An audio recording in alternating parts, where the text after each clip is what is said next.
Constitution से AIB exam में total 10 question आते हैं, पर क्या आपको पता है उनमें से 5 क्वेश्चन ऐसे होते हैं जो रिपीटेड टॉपिक से आते हैं। तो आज के लेक्चर में हम फटाफट अपने ही अंदाज में प्रीवियस ईयर क्वेश्चंस डिस्कस करेंगे एंड वो वाले कॉन्सेप्ट रिवाइज कर लेंगे जिससे आपके इजीली 5 नंबर आ जाए कॉन्स्टिट्यूशन से।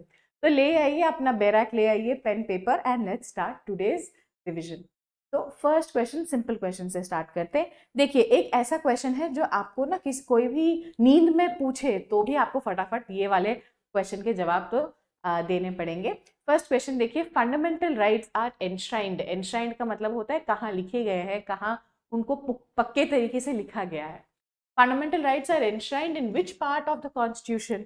हाँ आप कह सकते हो मैम ये तो बैराक से भी ढूंढ ही सकते हैं ना, ऑफ कोर्स ढूंढ सकते हो, बट यहाँ पर ना कॉन्स्टिट्यूशन एंड अदर मेजर बैराक्स में एक चीज आप ध्यान रखो, आपको ना पर क्वेश्चन टाइम एग्जाम में ना 1 या 1.5 मिनट का ही मिलता है, बट जो लेंदी क्वेश्चंस होते हैं उनके लिए आपको 2-3 मिनट का टाइम निकालना पड़ेगा एग्जाम में। तो ये 2-3 मिनट का टाइम आप कहाँ से निकालेंगे? ऐसे ही क्वेश्चन से निकाल पाएंगे। अगर आपको ऐसे क्वेश्चंस का आंसर फटाफट पता हो कि फंडामेंटल राइट्स हैं तो पार्ट 3 में होगा, आपने ना बैराक देखा है, टाइम वेस्ट नहीं किया, पेजेस पलटे नहीं है, तो ऐसे क्वेश्चंस के आंसर्स जब आप 10 या 15 सेकेंड में लगा देते हैं तभी आप टाइम बचा पाते हैं।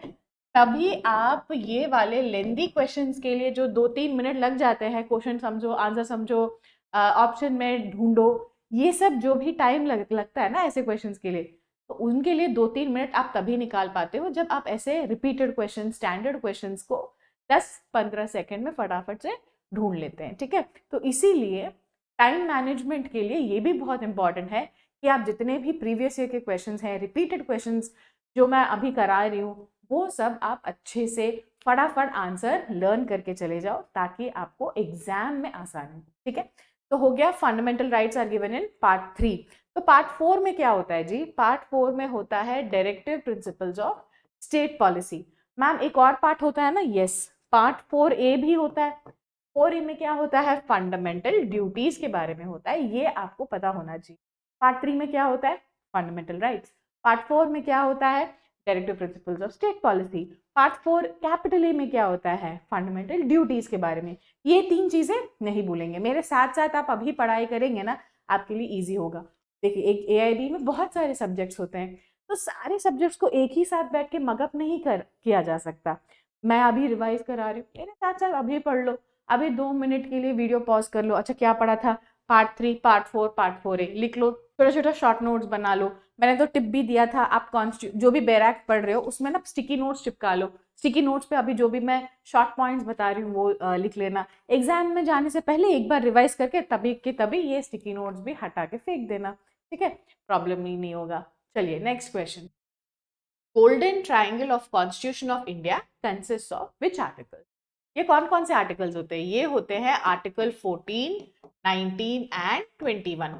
तो गोल्डन ट्राइंगल में 3 आर्टिकल आते हैं, कौन कौन से? Article 14, 19 and 21। तो ऑप्शन ए आपका आंसर हो गया, बट इसका मतलब क्या है वो भी समझ लेते हैं। ये सब आया है कौन से केस में? मेनका गांधी का केस में। Maneka Gandhi versus union of India का एक केस लॉ है जो आपने शायद सुना ही होगा, AIB में कई बार इसके बारे में भी क्वेश्चंस आए हैं। तो मेनका गांधी का जो केस था 1977 के बारे में बात कर रहे हैं। ये जो मेनका गांधी है उनका पासपोर्ट गवर्नमेंट छीन लेती है, सीज कर लेती है। मेनका गांधी को हियरिंग की अपॉर्चुनिटी नहीं मिलती है, अपने पक्ष की बात रखने को, उनको जो भी कहना था वो कहने का मौका मेनका गांधी को नहीं मिलता है। तो ये सब चैलेंज करते हुए मेनका गांधी क्या करती हैं? वो जाती हैं सुप्रीम कोर्ट। फिर सुप्रीम कोर्ट के सामने एक क्वेश्चन आया, आर्टिकल जब 21 पढ़ते हैं उसमें एक शब्द होता है right to life and liberty को प्रोटेक्ट कर रहे हैं, बट कुछ केसेस में हम उसको हटा सकते हैं या कुछ केसेस में right to life and liberty को भी हम छीन सकते हैं as per procedure established by law. क्या होता है? अगर आप एक बार बैराक्ट में आर्टिकल 21 खोल के अभी मेरे साथ चेक भी करेंगे तो आपको समझ में आ जाएगा क्या लिखा है वहां पर। यही होता है पढ़ने का तरीका। जैसे ही हम एक कॉन्सेप्ट पढ़ रहे हैं, प्रीवियस ईयर क्वेश्चन कर रहे हैं, उसके साथ साथ आपको रिवीजन भी करना पड़ता है, तभी जाके आप किसी भी एग्जाम के लिए पक्की तरीके से प्रिपरेशन कर पाएंगे। तो आर्टिकल 21 में देखना एक शब्द है प्रोसीजर एस्टैब्लिश्ड बाय लॉ, यानी कि लॉ जो भी कहती है वो हम फॉलो कर देंगे। ठीक है, पर यहाँ पर ना बात ये आई है, क्या जो लॉ हमने बनाया है उसके हिसाब से जब हम काम करते जा रहे, क्या उसमें ये ज़रूरी नहीं है कि वो लॉ रीजनेबल हो? क्या ये ज़रूरी नहीं है कि वो लॉ जस्टिस के तौर पे ही लेके जाए? तो यहाँ पे ना बातें बहुत इस चीज़ पे आई थी कि जब हम कहते हैं प्रोसीजर एस्टैब्लिश्ड बाय लॉ, यानी लॉ ने जैसे ही प्रोसीजर बताया हम उस प्रोसीजर को फॉलो करेंगे। सुप्रीम कोर्ट ने कहा कि हाँ, लॉ तो है, पर लॉ ऐसा होना चाहिए जो आर्टिकल 14 के अंदर भी वैलिड हो, एंड लॉ ऐसा होना चाहिए जो आपका आर्टिकल 19 के अंदर भी वैलिड हो।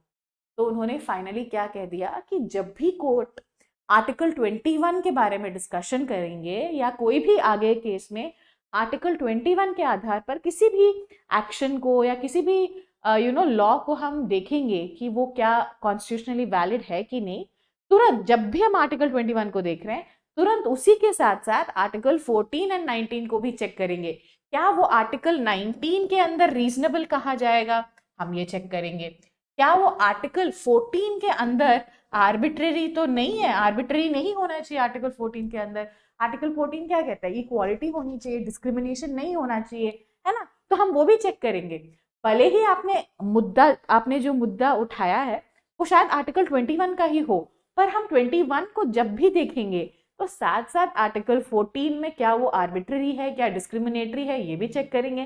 साथ साथ ये भी चेक करेंगे कि क्या आर्टिकल 19 के अंदर ऐसा जो लॉ है, ऐसा जो कानून है वो रीजनेबल होगा कि नहीं। तो इसीलिए मेनका गांधी के बाद हम ये कहते हैं कि ये जो तीनों आर्टिकल्स हैं वो इंटरकनेक्टेड हो गए हैं। अब आर्टिकल 14, 19, 21 ये सारे इंटरकनेक्टेड हो गए हैं, एक ब्यूटीफुल गोल्डन ट्रायंगल बनाते हैं। एंड इंडिया में किसी के भी राइट्स आर्टिकल 14, 19 एंड 21 को अफेक्ट कर रहे हैं तो वो वाला कानून या वो वाला एक्शन, गवर्नमेंट का एक्शन हम रद्द कर देंगे करके मेनका गांधी केस में बताया है ना। तो अब इतना तो समझ लिए। अब इसके आधार पर आप ये वाला क्वेश्चन कर लेना, प्रीवियस ईयर क्वेश्चन। तो क्या मेनका गांधी के केस में क्या क्या सच है एक बार देख लेते हैं। देखना, procedure established by law under article 21 must be just, fair and reasonable.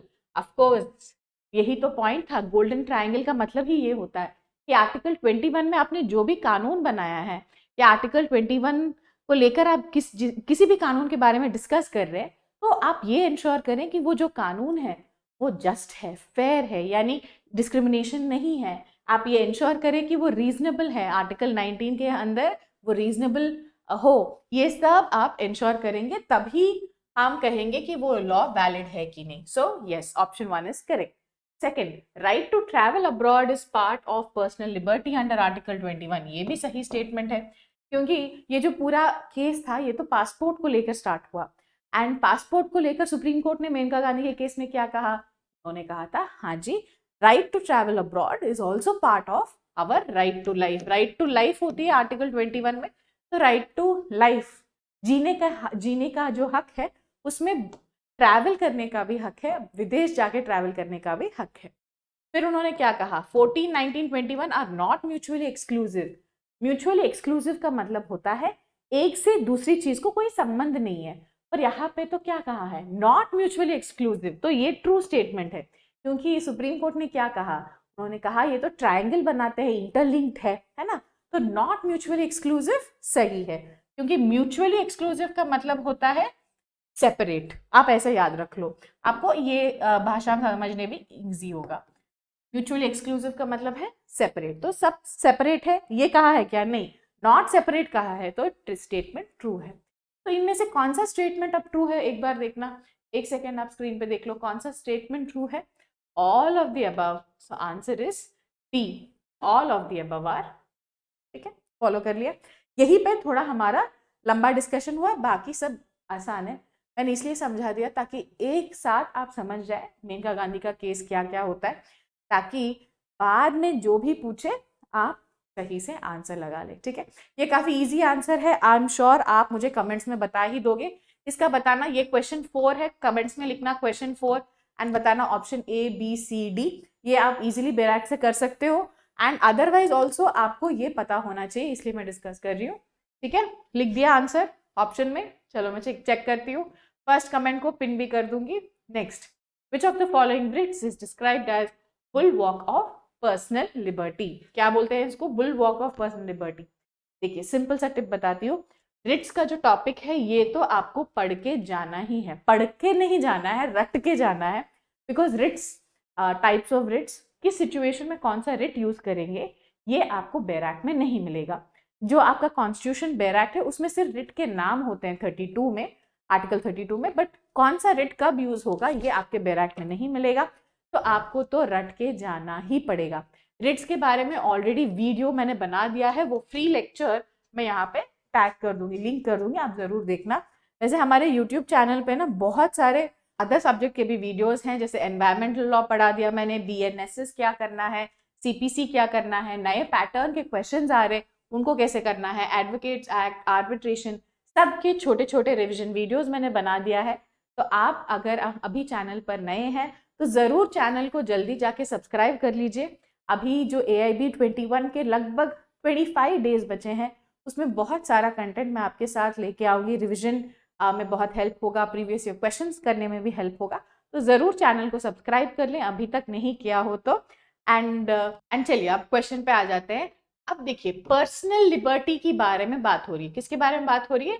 Personal liberty. Personal liberty का जो शब्द है वो कीवर्ड बन जाता है हीबियस कॉर्पस के लिए। किसके लिए? हीबियस कॉर्पस। हीबियस कॉर्पस का मतलब क्या था? ब्रिंग द बॉडी, याद है आपको? ब्रिंग द बॉडी करके कहते हैं। Habeas corpus meaning bring the body, यानी कोई पर्सन इलीगल डिटेंशन में है या मिसिंग पर्सन है, उसको पेश करने के लिए हम कहेंगे कि हीबियस कॉर्पस का रिट इश्यू करते। तो इसीलिए जब भी कीवर्ड आता है पर्सनल लिबर्टी या पर्सनल फ्रीडम, फ्रीडम बोले, लिबर्टी बोले, या personal rights, person and person के राइट्स के बारे में जब भी बात होती है तो हम ये ब्रिंग द बॉडी, हीबियस कॉर्पस का इस्तेमाल करते हैं। तो क्वेश्चन में ना हमेशा ऐसा होता है, इस सिचुएशन है, इस सिचुएशन में आप कौन सा रिट इश्यू करेंगे, तो इसलिए कीवर्ड समझ के जाना बहुत इंपॉर्टेंट है, ठीक है ना। नेक्स्ट, बाय द वे यहाँ पे एक और बात बताऊं, रिट्स का टॉपिक ना एडमिन लॉ के लिए भी काफी इंपॉर्टेंट है। एडमिन लॉ का भी कोई बैराक नहीं होता है, तो एडमिन लॉ के लिए भी रिट से ही क्वेश्चन आते हैं, ठीक है।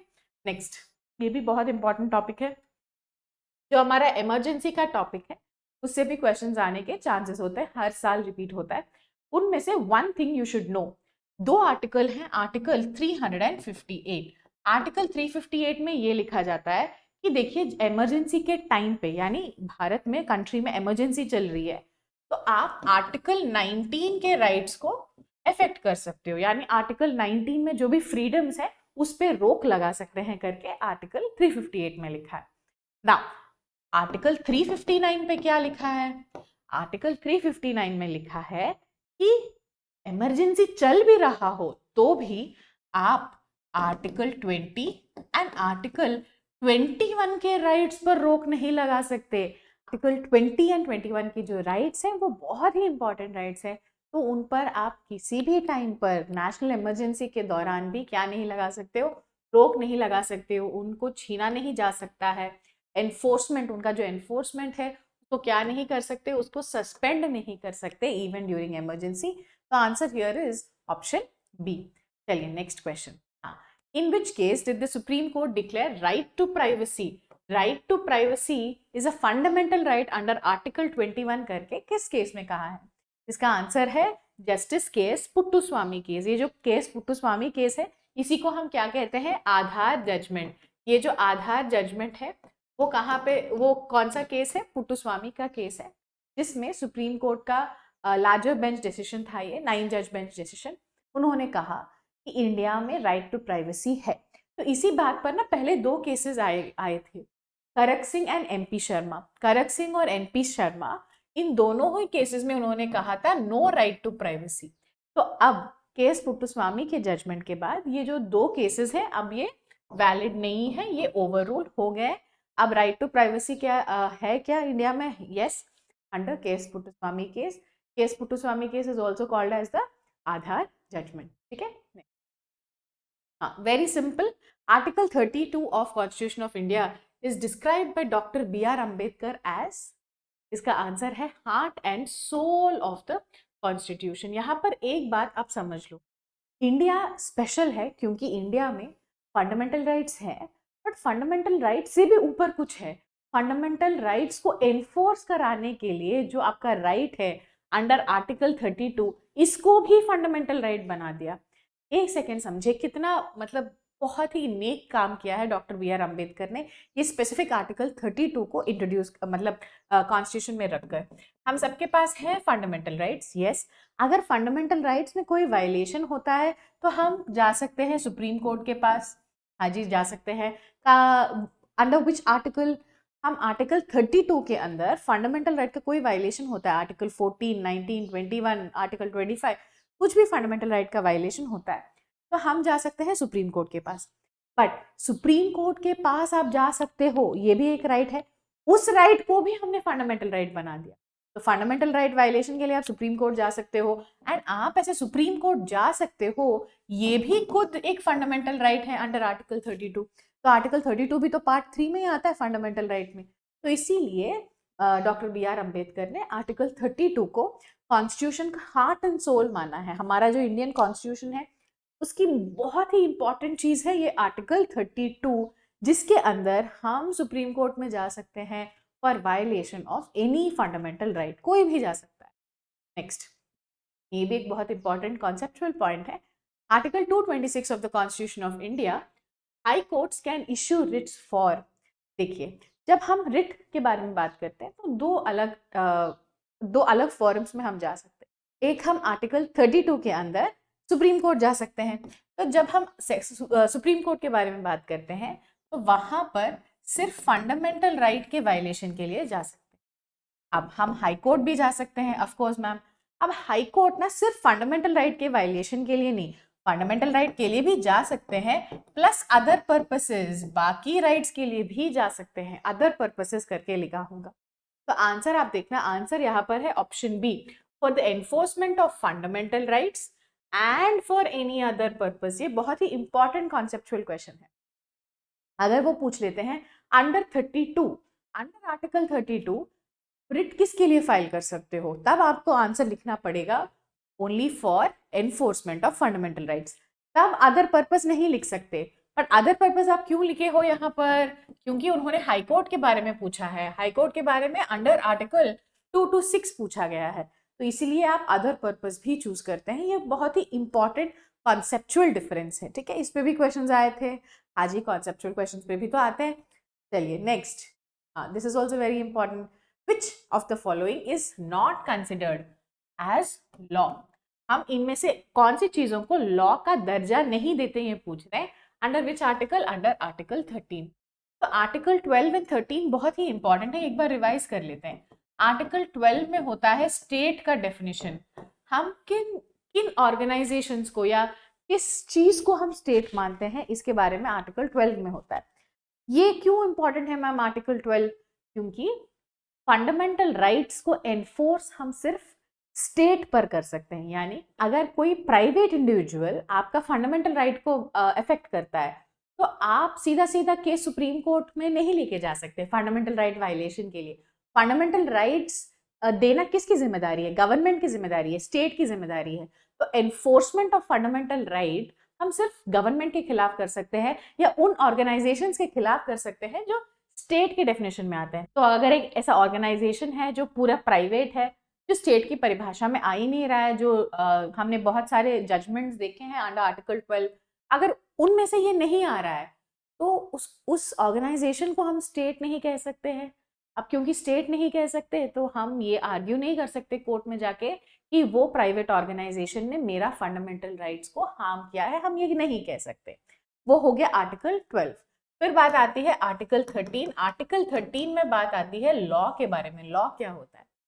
तो जो भी आर्टिकल 13 के अंदर लॉ होते हैं ना, सिर्फ उन्हीं चीजों को हम फंडामेंटल राइट्स वायलेट कर रहे हैं करके चैलेंज कर सकते हैं। तो आर्टिकल 12, 13 इसलिए इंपॉर्टेंट है ताकि वो हमें ये बताते हैं कि फंडामेंटल राइट्स का वायलेशन अगर आप कहना चाहते हैं, क्लेम करना चाहते हैं कोर्ट में जाके, तो जरूरी है कि वो आप स्टेट के अगेंस्ट ही क्लेम करें एंड उन्हीं चीज पे आप क्लेम करो फंडामेंटल राइट का वायलेशन जो लॉ है इंडिया में, राइट। तो इसलिए हम आर्टिकल 12 एंड 13 को पढ़ते हैं। तो यहाँ पर क्या नहीं है? ऑर्डिनेंस इज लॉ, रूल और regulation is law, customs are laws, जो हमारे पर्सनल रिलीजन रिलेटेड चीजें होती हैं वो लॉ नहीं है। सो रिलीजियस कम्युनिटीज जो अपने खुद की कम्युनिटी में रिलीजन बेस्ड जो भी प्रैक्टिसेस करते हैं वो लॉ की परिभाषा में नहीं आती है।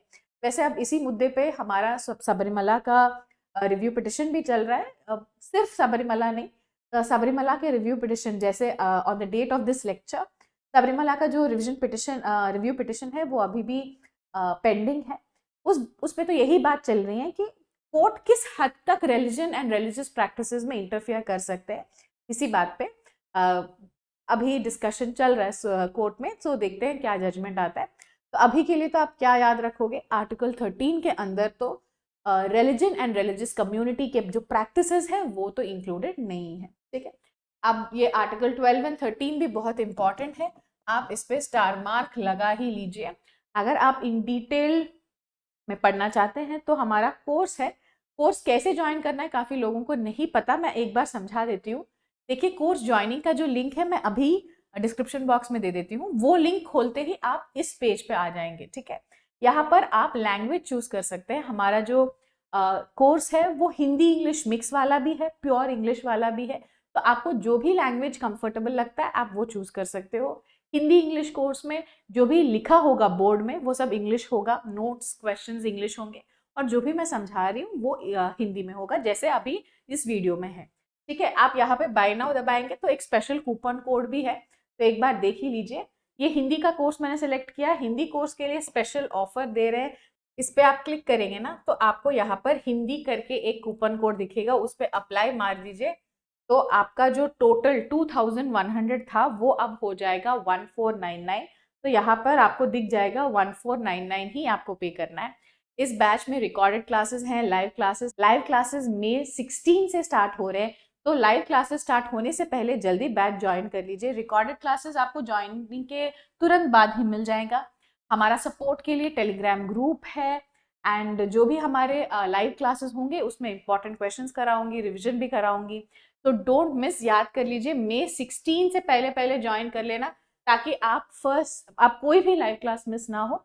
अगर आपका टाइमिंग छूट भी जाता है तो कोई बात नहीं, लाइव क्लासेस भी बाद में रिकॉर्डेड फॉर्म में मिल तो जाएंगे, बट अच्छा होगा लाइव में पढ़ेंगे। साथ साथ कोई भी क्वेश्चन है तो आप पूछ सकते हैं, टॉपिक वाइज रिविजन कर लेंगे हम। तो that will be very very beneficial for everybody. तो अगर आप ज्वाइन करना चाहते हैं, व्हाट्सएप नंबर भी है सपोर्ट, अगर आप चाहते हैं तो वो भी देख लीजिए। हमारा अपडेटेड व्हाट्सएप नंबर भी मैं अभी डिस्क्रिप्शन बॉक्स में दे रही हूँ, तो डू नॉट डिले, ठीक है। Keshavananda Bharati versus state of Kerala. Supreme court held that parliament क्या कर सकते हैं as per Keshavananda Bharti. Parliament किसी भी चीज को अमेंड तो कर सकते हैं, बट ऐसा अमेंडमेंट नहीं कर सकते जो बेसिक स्ट्रक्चर के खिलाफ हो। तो पार्लियामेंट क्या कर सकते हैं, वो कुछ भी अमेंड कर सकते हैं, but cannot alter its basic structure और बेसिक फीचर्स।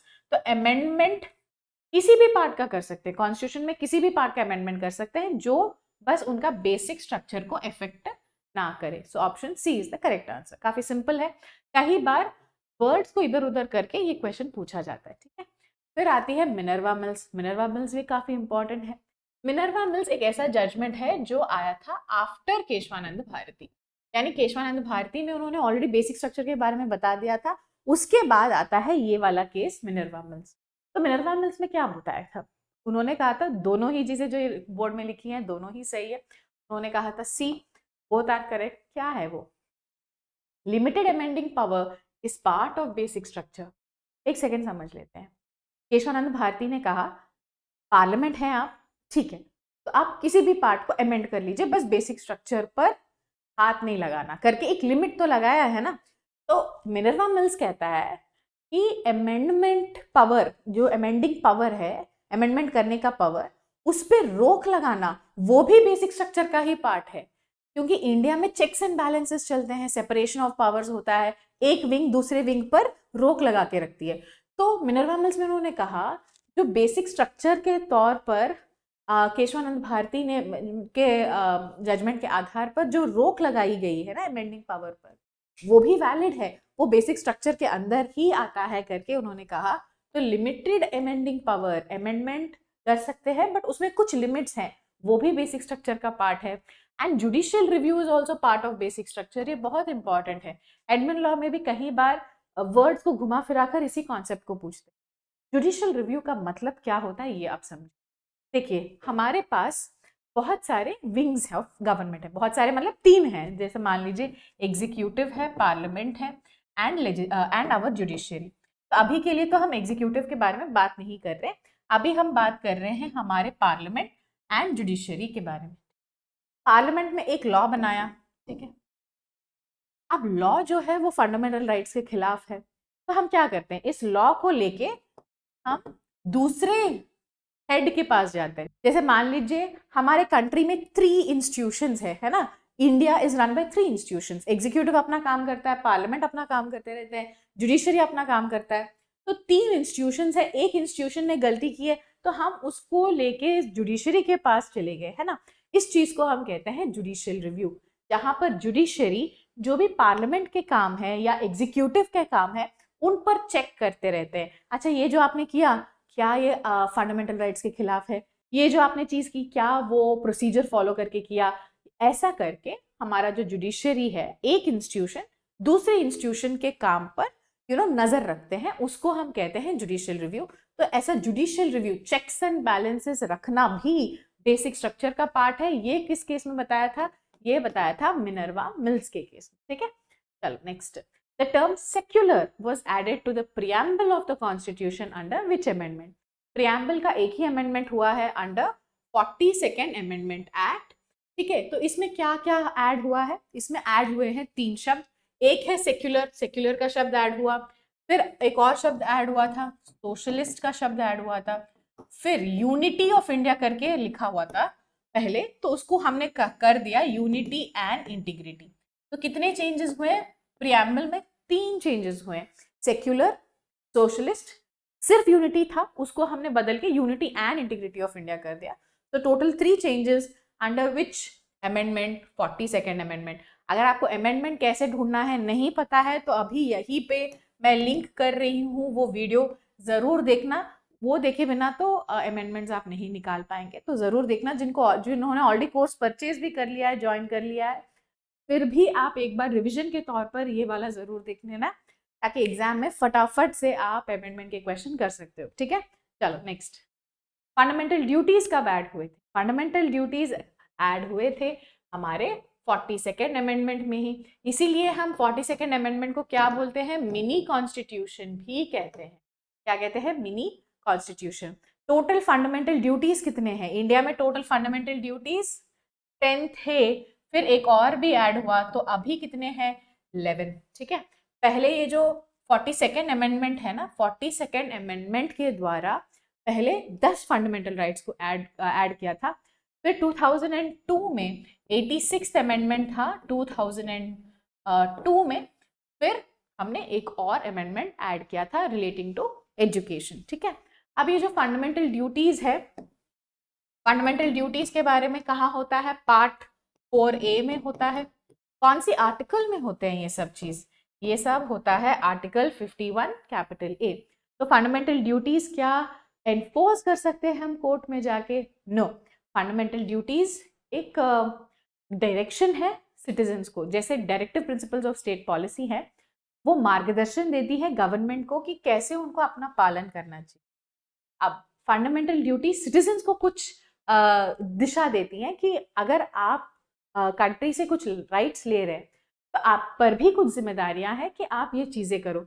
जैसे फॉर एग्जांपल एनवायरनमेंट को खराब ना करें, हमारे जो मॉन्यूमेंट्स हैं उनको आप खराब ना करें। ऐसे जो फंडामेंटल ड्यूटीज हैं उनके बारे में होता है, बट फंडामेंटल ड्यूटीज भी कोर्ट में एनफोर्स नहीं होते हैं। तो directive principles of state policy, इनको आप कोर्ट में एनफोर्स नहीं करा सकते। फंडामेंटल ड्यूटीज को भी आप कोर्ट में एनफोर्स नहीं करा सकते, ठीक है। Next, which article of the constitution deals with repugnancy? ये भी काफी इंपॉर्टेंट क्वेश्चन है। AIB 15 में देखा हमने, AIB 17 में भी देखा ये वाला क्वेश्चन। रिपग्नेंसी देखिए एक इंपॉर्टेंट कॉन्सेप्ट है, वो डिस्कस। इंडिया में 3 अलग अलग लिस्ट है। शेड्यूल 7, ये सब कहाँ आते हैं? ये सब आते हैं शेड्यूल 7 में। शेड्यूल कहाँ होते हैं? आपका जो पूरा बैर एक्ट है ना, बैराक के सारे आर्टिकल्स खत्म होने के बाद हमेशा शेड्यूल्स होते हैं किसी भी बैराक में। तो टोटल 12 शेड्यूल्स हैं कॉन्स्टिट्यूशन में, उनमें से 7 शेड्यूल में 3 लिस्ट है, union list, state list and concurrent list. Union list में हमेशा सेंट्रल गवर्नमेंट ही उन सब्जेक्ट्स पर लॉ बना सकते हैं। स्टेट लिस्ट वाले मामलों पर हमेशा स्टेट गवर्नमेंट बनाते हैं। कंकरेंट लिस्ट में वो सारी चीजें आ जाती हैं जहां पर दोनों ही, यानी सेंट्रल लॉ भी बन सकता है, स्टेट लॉ भी बन सकता है। जब सेंट्रल लॉ स्टेट लॉ दोनों बन जाते हैं एंड अगर दोनों में कुछ कॉन्फ्लिक्ट आ जाए तो हम क्या करेंगे, उसके बारे में ही है ये डॉक्ट्रिन ऑफ रिपग्नेंसी। ये एक्चुअली एक डॉक्ट्रिन है, डॉक्ट्रिन ऑफ रिपग्नेंसी। तो ये डॉक्ट्रिन कहाँ लिखा गया है, इस डॉक्ट्रिन के बारे में है आर्टिकल 254 में। तो आंसर यहाँ पर होगा option C 254 which deals with repugnancy, doctrine of repugnancy. अगर ये वाला क्वेश्चन आ जाता है रिपग्नेंसी, तो याद रखे वो डील करता है कंकरेंट लिस्ट के साथ। एंड जब सेंटर एंड स्टेट एक ही चीज पर लॉ बनाते हैं एंड वो दोनों एक दूसरे से कॉन्फ्लिक्ट करते हैं, तब हम ये डॉक्ट्रिन ऑफ रिपग्नेंसी यूज करते हैं। चलिए नेक्स्ट। हाँ, देखिए another important and most repeated question होता है हमारा प्रॉपर्टी राइट को लेकर। ठीक है, पहले कॉन्सेप्ट समझा देती हूँ, फिर क्वेश्चन देखिए। अब इंडिया में right to property as a fundamental right हुआ करता था। ठीक है, तो राइट टू प्रॉपर्टी क्या इंडिया में था as a fundamental right? Yes, कहाँ हुआ करता था? फंडामेंटल राइट था ये आर्टिकल 19(1) के सब क्लॉज एफ में। ठीक है, आर्टिकल 19(1)(f). ठीक है, अब 19(1)(f) अभी आप कॉन्स्टिट्यूशन का बेयर एक्ट ओपन करके चेक करेंगे तो नहीं होगा, क्योंकि हमने इसको हटा दिया। कब हटाया था? हमने हटा दिया 44th अमेंडमेंट में। 44th अमेंडमेंट में फंडामेंटल राइट का दर्जा से हटाकर अब इसको हमने एनी अदर कॉन्स्टिट्यूशनल राइट बना दिया अंडर 300(a). तो इंडिया में राइट टू प्रॉपर्टी है, अभी भी है, बट बस फंडामेंटल राइट नहीं है। फंडामेंटल राइट के दर्जे से हमने इसको हटा दिया, but via the same amendment 44th amendment में ही हमने इसको कॉन्स्टिट्यूशनल राइट बना दिया। तो अभी आंसर होगा it is a constitutional right, it is not a fundamental right, but it is definitely a constitutional right under article 300(a). तो ये कौन सा अमेंडमेंट में हुआ है? ये है आर्टिकल 300(a) इंसर्ट हुआ है 44th अमेंडमेंट। ठीक है, एक डिलीट हुआ है एंड एक ऐड हुआ है। फंडामेंटल राइट डिलीट हुआ है, कॉन्स्टिट्यूशनल राइट ऐड हुआ है relating to right of property. Okay, next. ये तो आप बता ही सकते हो। आप मेरे को ये एक बार क्वेश्चन अच्छे से पढ़ लो, ऑप्शंस में आप बता देना, डीपीएसपी करके लिखना कमेंट में, and answer A B C D क्या होना चाहिए आप बता दो। अभी हमने ये डिस्कस किया, हिंट भी बता रही हूँ, जब हमने फंडामेंटल ड्यूटीज के बारे में डिस्कस किया था ना, तभी मैंने ये वाला भी आंसर बता दिया। तो लिख दो डीपीएसपी एंड बताना कौन सा स्टेटमेंट सही है फॉर दिस क्वेश्चन। ठीक है, चलो next. Which article of the constitution of India guarantees freedom of speech and expression? ये तो काफी कॉमन है, सबको पता है, आर्टिकल 19(1)(a). तो मैम ये क्यों करा रहे हो आप? यहाँ पे इसलिए करा रही हूँ क्योंकि कई लोगों को ये नहीं पता, जैसे ही आर्टिकल 21 से हमारे बहुत सारे राइट्स आते हैं, सिमिलरली यही आर्टिकल 19(1)(a) से भी हमारे बहुत सारे राइट्स आते हैं, जिसमें एक है हमारा राइट टू इंफॉर्मेशन, RTI। ये क्वेश्चन कई बार आया एक्चुअली हमारा AIB एग्जाम में। राइट टू इंफॉर्मेशन आर्टिकल 21 से आया है कि आर्टिकल 19(1)(9) से आया है? राइट टू इंफॉर्मेशन आया है आर्टिकल 19(1)(a) से। Right to know about election and election candidates, जो भी इलेक्शन में जो भी इलेक्शन लड़ रहे, जो भी कंटेस्टिंग कैंडिडेट्स हैं, उनके बारे में कंप्लीट डिस्क्लोजर होना चाहिए। ये कहाँ से आया है? वो भी हमारा आर्टिकल 19(1)(a) से आया है। तो इसलिए मैं डिस्कस कर रही हूँ। आर्टिकल 21 से भी बहुत राइट्स आते हैं। जो हमारे सारे एनवायरमेंटल लॉ है वो पूरा आर्टिकल 21 से तो आया है। पब्लिक इंटरेस्ट लिटिगेशन जो है वो पूरा आर्टिकल 21 से आया है। तो article 21 is very powerful, but उतना ही पावरफुल एंड उतना ही वाइड स्कोप वाला है आर्टिकल 19(1)(a) ऑल्सो। तो ये बात भी आप याद रखो। ठीक है, चलो नेक्स्ट। ये बहुत ही इंपॉर्टेंट है, आजकल बहुत बार पूछ रहे हैं in different exams. I have seen this. Right to religion के बारे में, राइट टू रिलीजन के बारे में कहाँ होता है? आर्टिकल 25 में होता है। तो राइट टू रिलीजन के साथ साथ कुछ लिमिटेशंस भी होते हैं। हाँ, सबके पास राइट टू रिलीजन होता है। आप जो भी रिलीजन फॉलो करना चाहते हैं आप वो फॉलो कर सकते हैं। आप जो भी रिलीजन का प्रचार करना चाहते हैं, प्रोपगेट करना चाहते हैं, वो भी कर सकते हैं। जो भी आपके प्रैक्टिसेस हैं आप आराम से फॉलो तो कर सकते हैं, बट उन पे 3 चीजें हैं जिनके आधार पर रिस्ट्रिक्शंस लगाए जा सकते हैं। वो 3 चीजें क्या है? एक होता है आपका पब्लिक ऑर्डर, मोरालिटी एंड तीसरा होता है हेल्थ। तो जो आर्टिकल 25 है वो स्टार्ट ही ये 3 शब्द से होता है। आर्टिकल 25 का स्टार्ट में ही ये बता देते हैं सब्जेक्ट टू का मतलब होता है कंडीशनल, यानी ये कंडीशंस के साथ साथ आपके पास राइट है। हाँ, आपके पास राइट टू रिलीजन है, बट सब्जेक्ट टू है, यानी कुछ कंडीशंस है। कौन से कंडीशंस है? 3 कंडीशंस है, पब्लिक ऑर्डर, मोरालिटी, हेल्थ। ये तीनों के बारे में आजकल के जो जितने भी रिसेंट पेपर्स हैं बहुत ये देख रहे हैं, तो हो सकता है आपके इस बार के एआईबी पेपर में भी ये वाले के बारे में क्वेश्चन आ जाए। ठीक है, राइट टू रिलीजन। फिर ये आप मुझे बता सकते हो कोई भी, ठीक है, आप कमेंट में लिख देना शेड्यूल एंड आप मेरे को आंसर लिख के बता दो, फिर मैं चेक करती हूँ किसने ये सही बताया। इसके बारे में मैंने बहुत डिस्कस किया, जब भी मैं बेसिक स्ट्रक्चर के बारे में बताती हूँ तो आप मेरे को कमेंट्स में बताना, शेड्यूल करके लिखना ताकि मुझे समझ में आ जाए आप इस आंसर के बारे में कह रहे हैं। तो क्वेश्चन क्या है ये समझ लिए क्या? क्वेश्चन में पूछ रहे हैं ऐसा कौन सा शेड्यूल है जो ये कहता है कि कॉन्स्टिट्यूशन में हमने कुछ एक्ट्स के नाम लिख दिए हैं एंड वो एक्ट्स जो उस लिस्ट में है उस पे जुडिशियल रिव्यू नहीं हो सकता करके कौन सा शेड्यूल में है, ये आपको पता करना है। ठीक है, शेड्यूल कैसे ढूंढते हैं अगर नहीं पता उसका भी वीडियो है, वो भी मैं लिंक कर देती हूँ, वो भी चेक करना। ठीक है, चल नेक्स्ट। हाँ, anti defection law. Anti defection law के बारे में हमारा रेलेवेंट वाला है आर्टिकल 52nd अमेंडमेंट। ये भी बहुत इंपॉर्टेंट है, ये मैंने कई बार ऑलमोस्ट एवरी ईयर डिस्कस करती हूँ क्योंकि कभी भी पूछ सकते हैं ये वाला क्वेश्चन।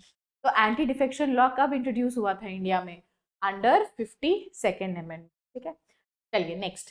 कॉन्स्टिट्यूशन के कुछ रीसेंट अमेंडमेंट्स को एक बार डिस्कस करके ये वाला लेक्चर यहाँ पर एंड करते हैं।